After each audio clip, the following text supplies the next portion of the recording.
Hello, Stitchers. Welcome to Stitch Please, the official podcast of Black Women Stitch, the sewing group where Black Lives Matter. I'm your host, Lisa Woolfork. I'm a fourth-generation sewing enthusiast with more than 20 years of sewing experience.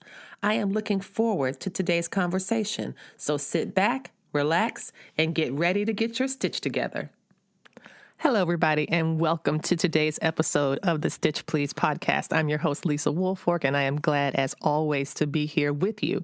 Today, we have a kind of a strange episode, I would imagine. It's about sewing trash. I guess we could say this is going to be a trash talk episode. Now, this isn't trash talk in the sense of talking shit about other people, because I don't like to do that, but I am talking about your sewing trash. How do you maintain and keep, and why you should, a designated sewing trash receptacle in your sewing space?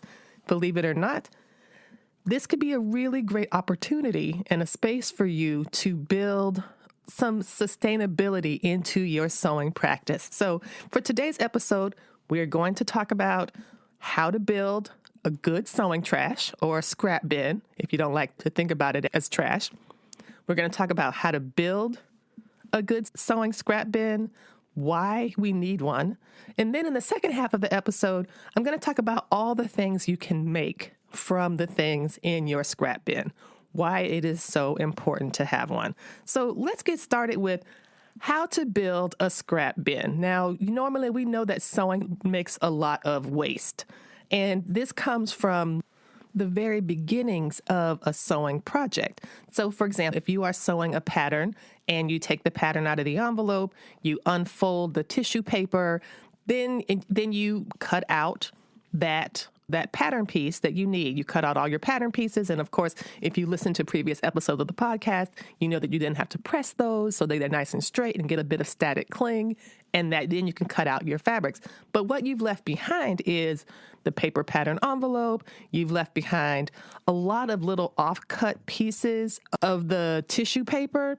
Similarly, if you're doing PDF patterns, whether you buy a large A0 format PDF pattern and trace it off or cut it, or you tape it together using your own paper, when you cut that pattern out, you're going to end up with a lot of leftover paper.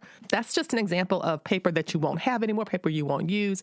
And so what I do is I put that in my same scrap bin. If you listen to this episode and if you are a Patreon subscriber, there's a companion video to this episode where I talk specifically about some of the things and how I built my scrap bin and what it yields. But before we can even get to that possibility of having the scrap bin yield these really fun things for us, we have to build it in such a way that it's a place we're going to want to return to. So when I'm cutting out my patterns, whether it's paper that I've taped together, which, as we all know, if you listen to the podcast, I do not do a lot of. I cannot tape patterns together. Taping patterns together reduces my will to live, so I am unable to tape patterns. But for a small little tiny thing, for a pair of panties or a bra that doesn't require much taping, I will tape them. But then you have to trace it, and then you cut it out, or you might cut it or trim it to make it smaller. That's a bunch of paper that you'll have left over. So those are the things that I put in my scrap bin. So when I'm thinking about how to build my scrap bin, I want to make sure that this will actually be a resource, right? It sounds very strange. Who is using trash as a resource? People who believe in sustainability. People who believe that things should have use beyond a single instance. And so this is something I've been able to build over time, and I learned this at the very beginning of my sewing, that when you sew, it's very important to have a scrap container where all you put in it is sewing trash. And by sewing trash, excess tissue paper pieces, excess regular paper if you're taping together PDF patterns. Once you lay down your pattern on top of your fabric, and we know this because we folded a piece of fabric in half, you put the selvages together, and then you lay your pattern piece down, and then you use your rotary cutter or your scissors to cut it out. Now, you will have what I call offcuts, which are the scrap pieces that are left over after you've cut out your main garment pieces. So you're making a blouse, you've got the collar and cuffs, you've got the sleeves, you've got the front and back bodice, you've got any other pieces you need in terms of like maybe a drawstring or a band or something like that. And then you have all these pieces that don't feel like they're useful for much. So do you just throw them in the regular kitchen trash and get rid of them? No, I do not. I put them in my scrap bin. And this is something that I just want to remind everyone of. It becomes really useful to be able to go back into that scrap bin and see the stuff you've made before. So what you're building is not just a resource where you can say, okay, and I'll talk about in the ways that a scrap bin can be a resource after the break. But for now, I just want to think about the bin itself, that this is going to be a resource and an archive of what you have made, depending on how long you keep it. I'm really excited to talk about this with you. And I know one of the great things about having a podcast is that I get to nerd out about things that I love, and talking to people who similarly love them and enjoy them makes it extra fun. So my scrap bin is a big box that one of my printers came in. I actually won something. I won a printer a few years ago, and it came in this really lovely, very sturdy box that is purple and white. And when I saw the purple, I was like, I must keep this box forever.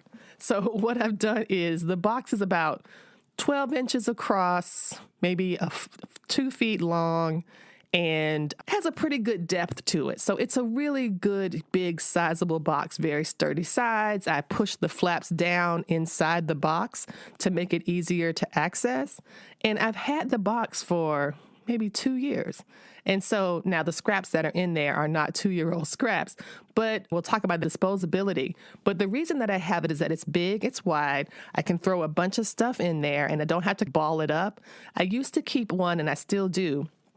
I have about 2 or 3 little scrap bins, like if you need to drop a thread in, or especially if you're sewing with a serger and all the offcuts from the serger as you are but you're cutting along the seam allowance, those things that go into that bin, those things also go into a scrap bin, but I try to keep the cuts of paper and fabric in one big box.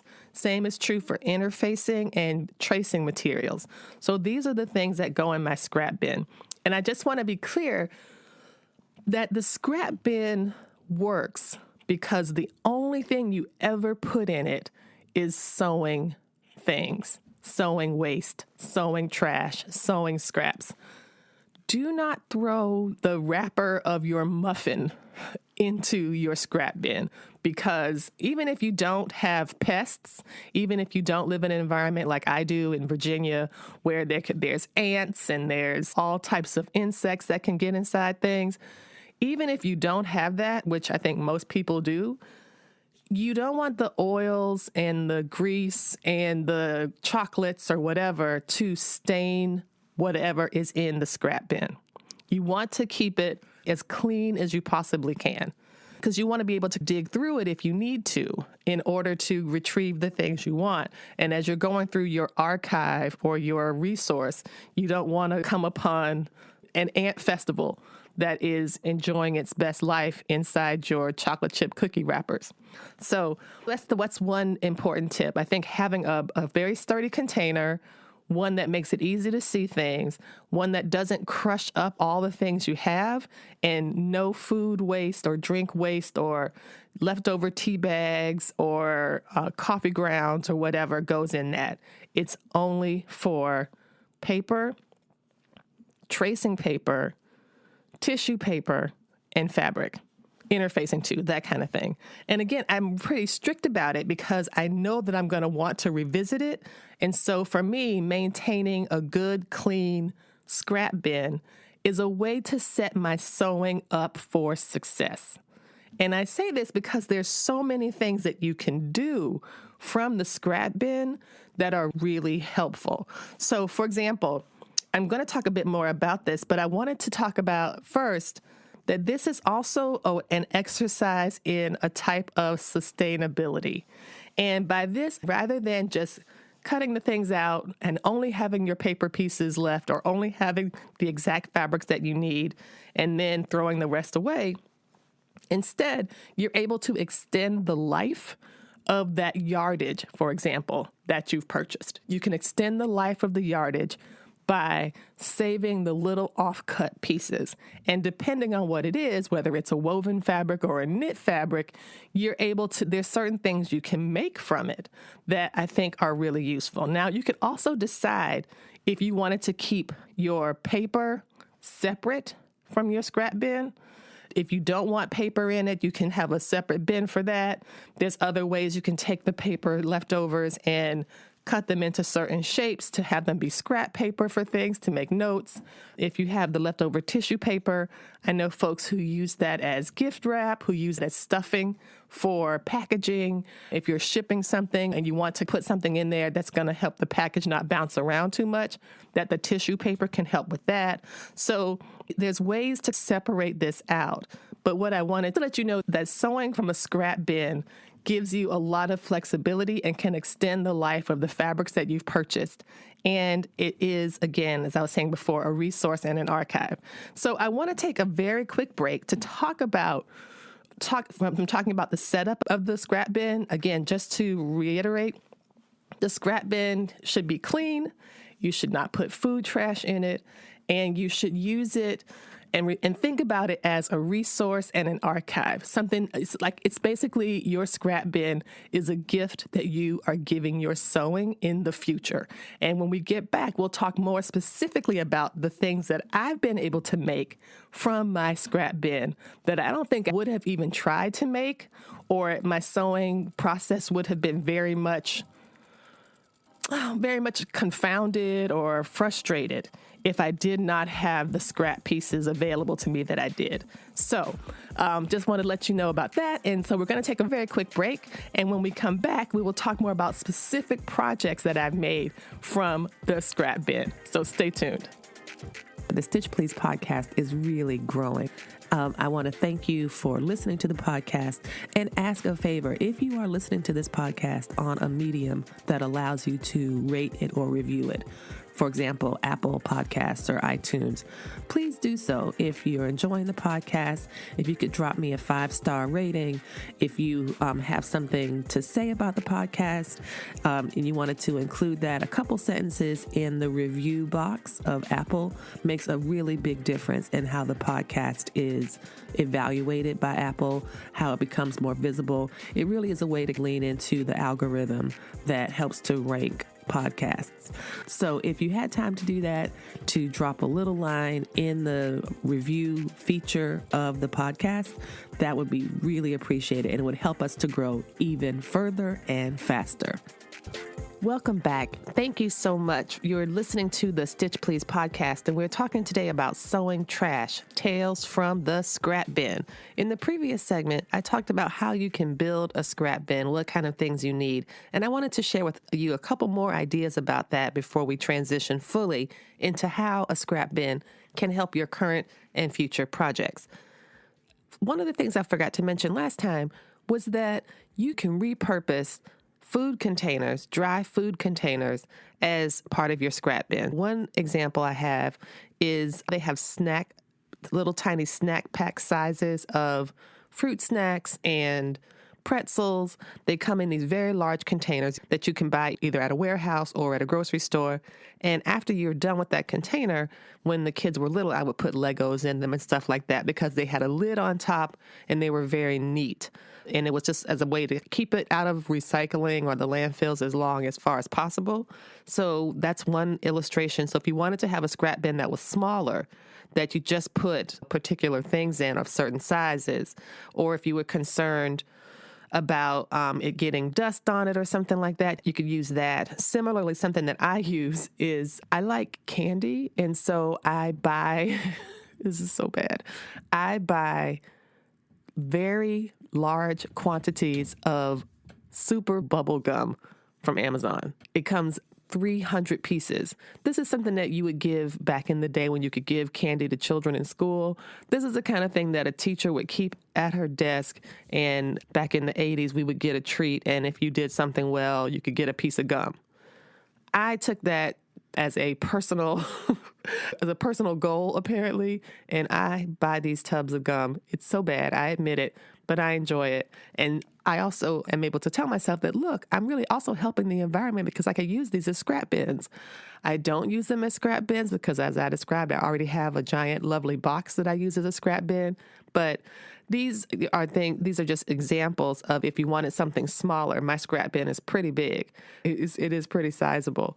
And if you are a Patreon subscriber, I give you all a bit of a tour of that bin and more details about how I use it. But I'm going to go through those right now. But I'm just offering the Super Bubble giant tub of gum on Amazon. Actually, I will include a link to it in the show notes in case you want to gift it to your girl or give it to yourself.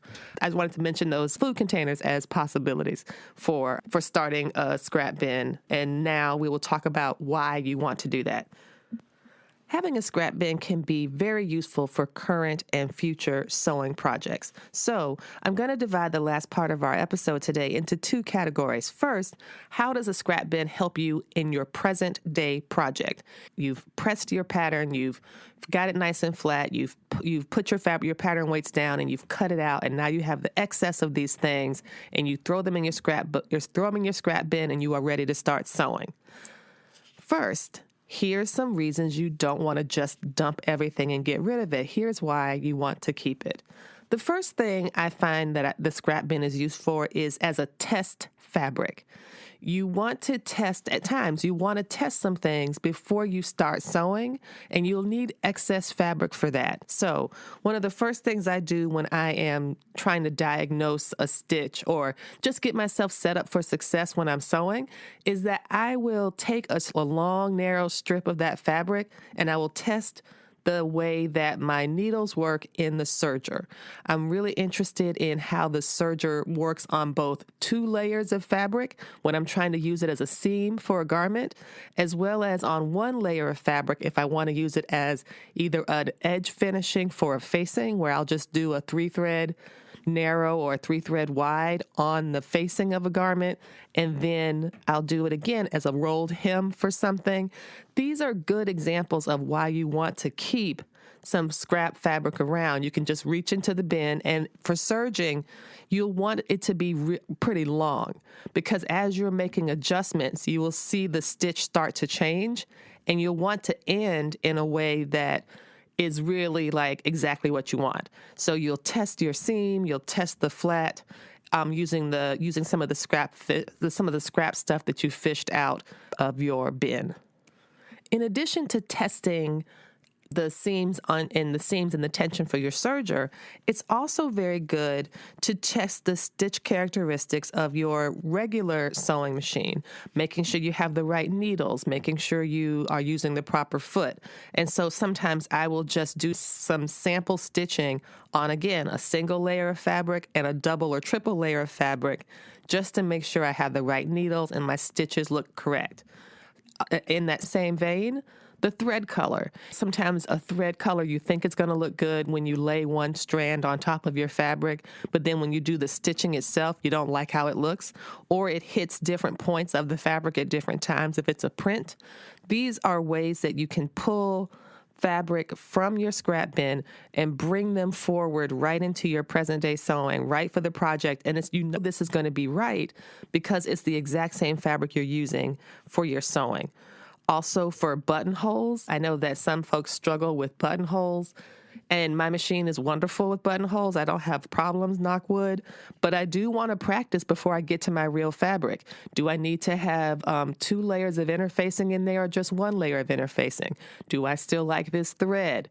Am I getting some bunching up? When I go to cut the buttonholes, should I use the fray check, which is what I always do. I use fray check before I cut them. These are just some small things that might seem like extra or unnecessary details, but for me, they really help me to understand what I'm dealing with.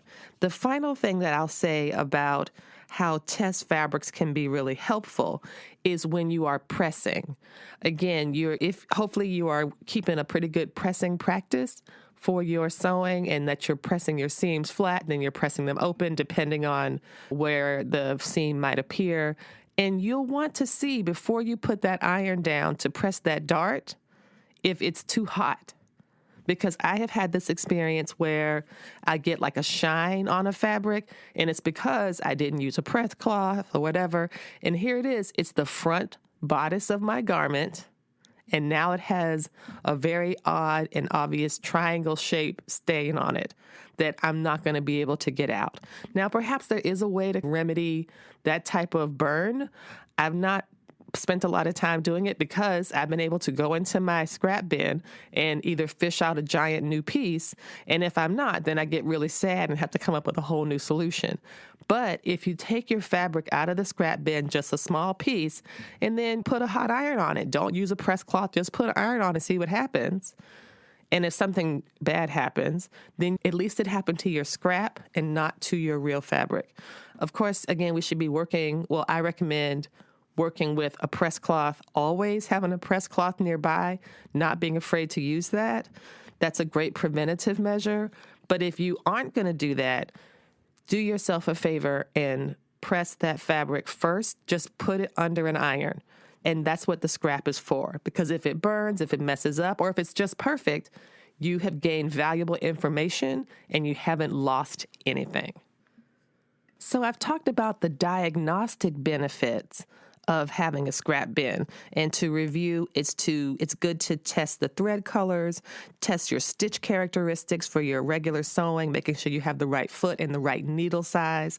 It's great for testing the serger tension to make sure that your stitches are serging the way that you want them to. It's good to practice your buttonholes, and it's good for pressing to make sure that you can test the strength of your iron.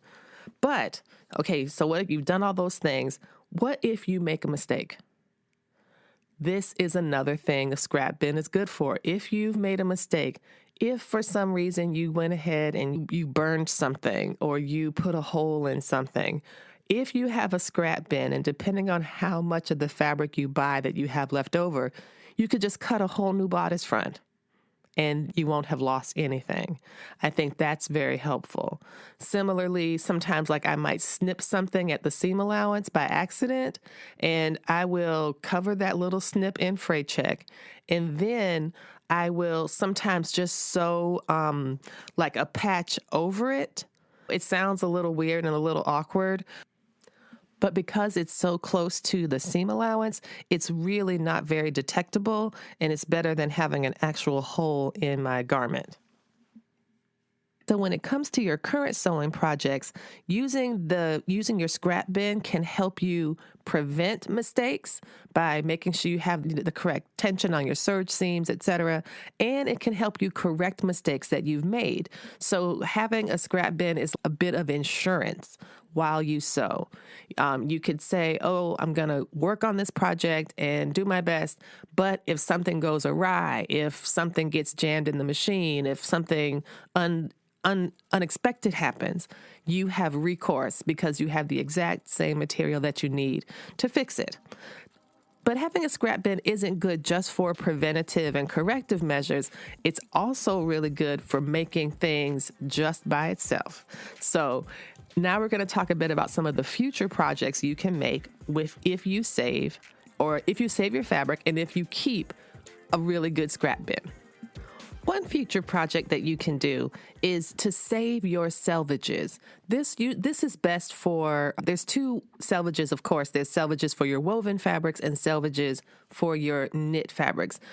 Saving selvages for your knit fabrics are really good for stabilizing your shoulders for your garments. So you can take your selvage and use it almost like a stay tape, because even if you have a stretchy fabric, the selvage of that fabric is often unusable for some people. For some fabrics, you'll find it in a different color even. It looks a little bit different than the main fabric. So if you're working with knits, you can use the selvage to stabilize the shoulder or any other straight place you don't want it to wave.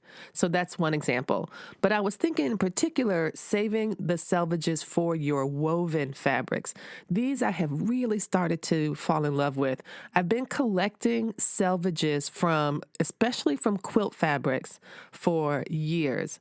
I have actually a separate scrap bin just for the selvages from quilted fabrics or quilting fabrics or cotton apparel fabrics.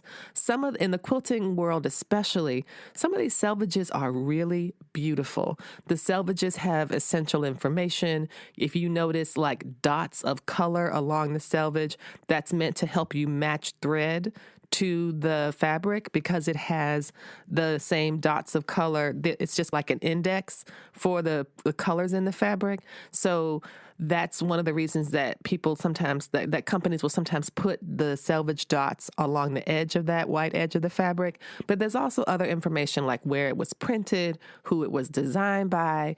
I believe Rashida Coleman Hale has some really beautiful selvage edges that have like Black women with afros on them. Like selvages are very cool. They are just cool little mementos and documentation of your sewing. So for me, since I do the back to school outfits or our matching family Easter outfits, I tend to always make those out of woven fabrics. I save those selvages, and that is a nice record of that garment.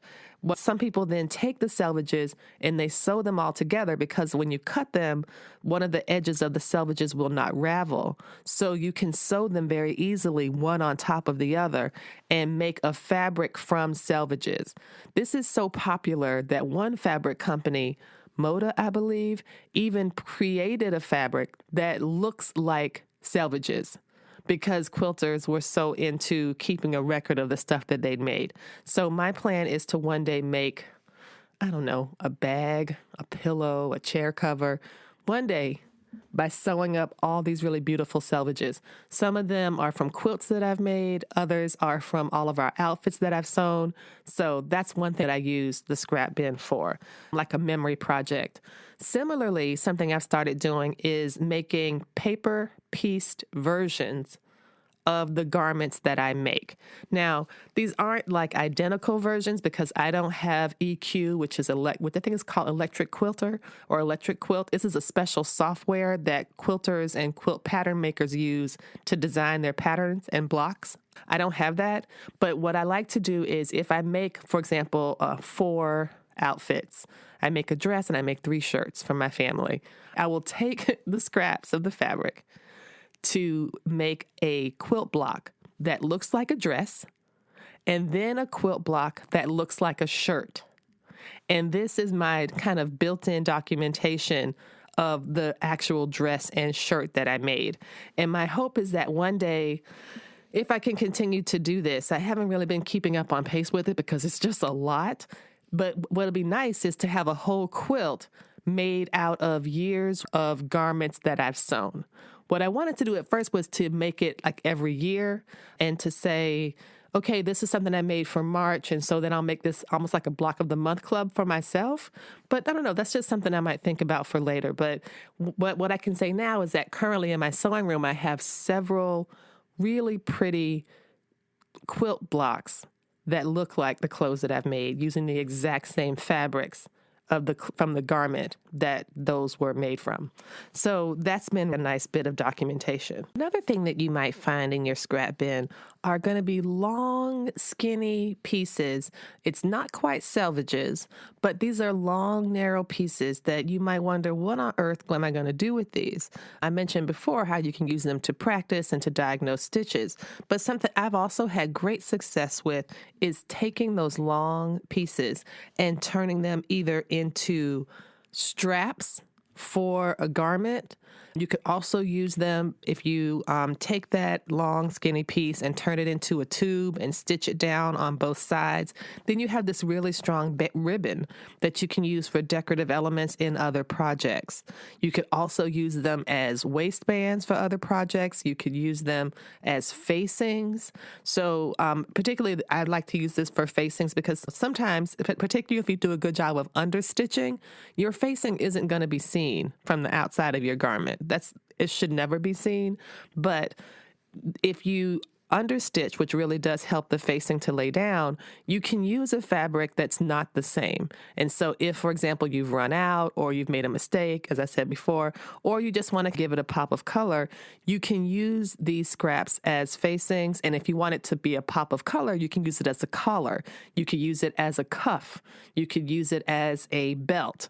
These are all little things that you will need to make an actual garment, but this might be another way, and that's something I've had good success with, is saying, oh no, I need to get a waistband for this thing. I don't know if I have enough, or a waistband facing, and then you can pull it out from there.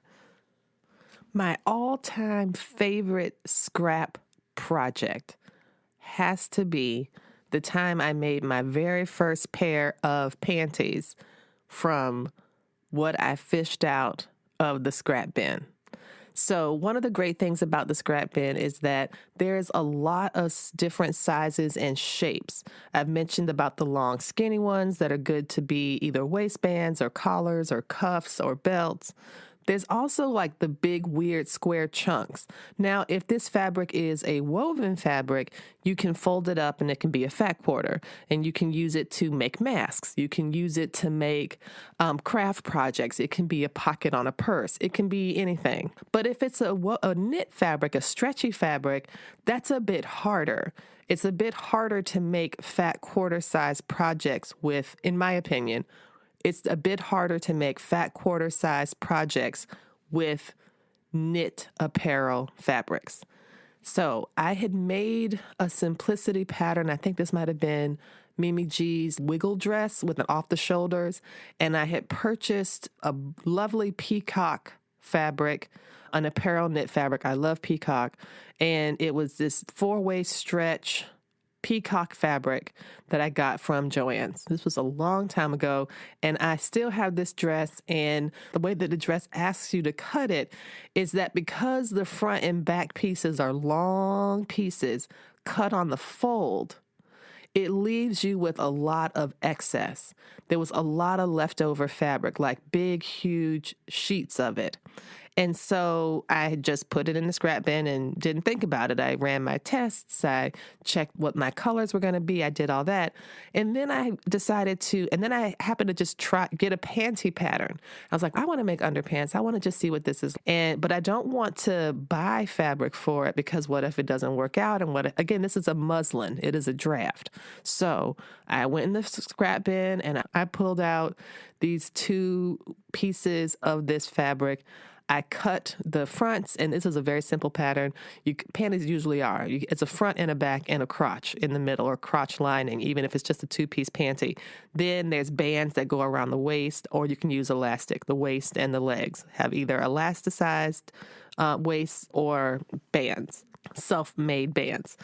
And I made those panties, and they were so comfortable. And then that's when I got on my underwear sewing jag, which lasted until right this minute. I still love making underwear. It's just so fast. It's so easy. It's so satisfying and rewarding. And it's like a way to keep your sewing close to your buns. But that was a project that really had its beginning in my scrap bin. And so having this fabric that I knew that I liked the way it felt on my body, it was already pre-washed, it was all ready to go. That was the time when my sewing bin became a treasure chest. It really did. I just fished it out. I was like, not only was I telling people, look, everybody, I made my drawers. I was like, I got this out of my scrap bin. And who is this person? And why is she telling me that she made her underwear and that she fished it out of her sewing trash? That is the weirdest thing to tell another person. But it was true, and I was just so happy. I think one of the words I think they use in England is the word chuffed, CHUFFED, when you're really satisfied and happy having done something. I was so chuffed that I had made these, and they fit and they were comfortable. And again, that was the beginning of the lingerie sewing for me. And it all started because I took a dive into my scrap bin.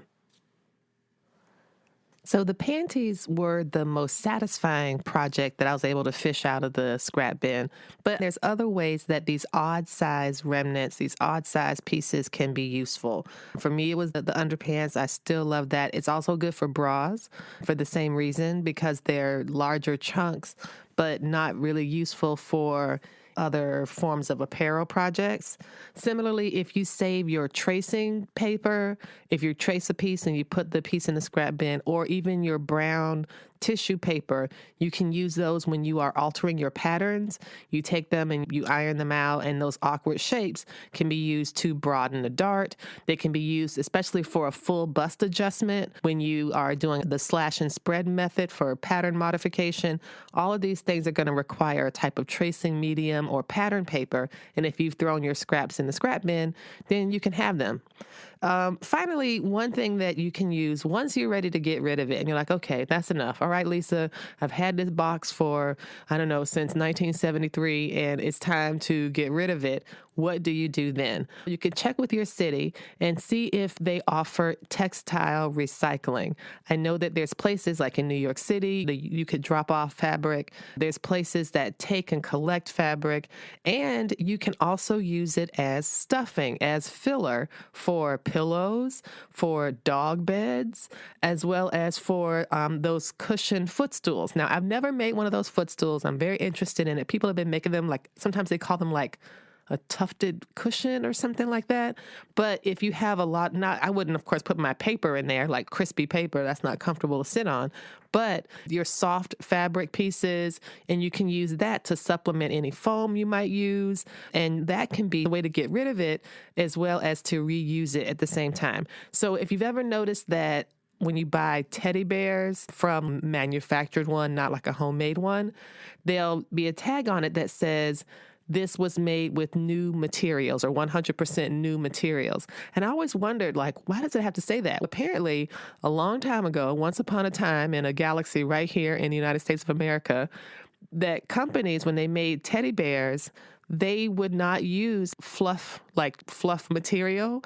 They would stuff them with anything. And so apparently there was a court case, and this girl opened up her bear by accident, and it was like floor sweepings in there and a nail and staples and all kind of just junk. And so I'm saying this to say that was a really terrible thing that happened to that child. And I'm glad the lawsuit, and why did the lawsuit have to happen for companies to stop putting actual garbage in products they gave to children? But it does give us an opportunity to think about our own personal sewing rooms. If we are keeping, as I said before, a clean scrap barrel or a scrap bin that's not going to be filled with floor shavings and, again, ham sandwich crumbs, that this can be something that could last a really long time until you're ready to dump it all out and to reset it. But when you have that big removal of the scrap bin, you're going to be putting it somewhere else. I know, for example, some animal shelters accept soft pillows for the animals that they have there. And so you can make a pillow cushion and stuff it with your soft fabric scraps, and it'd be something that could be appreciated. Again, check with your community to see what the rules are about this. But it doesn't have to go to waste, and this is a great way for us to build sustainability into our practice and to think really carefully about how we take care of the materials that bring us the joy of sewing. You've been listening to the Stitch Please podcast, the official podcast of Black Women Stitch, the sewing group where Black Lives Matter. We appreciate you supporting us by listening to the podcast. If you'd like to reach out to us with questions, you can contact us at blackwomensstitch@gmail.com. If you'd like to support us financially, you can do that by supporting us on Patreon, Patreon. And you can find Black Women Stitch there in the Patreon directory. And for as little as $2 a month, you can help support the project with things like editing, transcripts, and other things to strengthen the podcast. And finally, if financial support is not something you can do right now, you can really help the podcast by rating it and reviewing it anywhere you listen to podcasts that allows you to review them. So I know that not all podcast directories or services allow for reviews, but for those who do, for those that have like a star rating or just ask for a few comments, if you could share those comments and say nice things about us at the Stitch Please podcast, that is incredibly helpful. Thank you so much. Come back next week and we'll help you get your stitch together.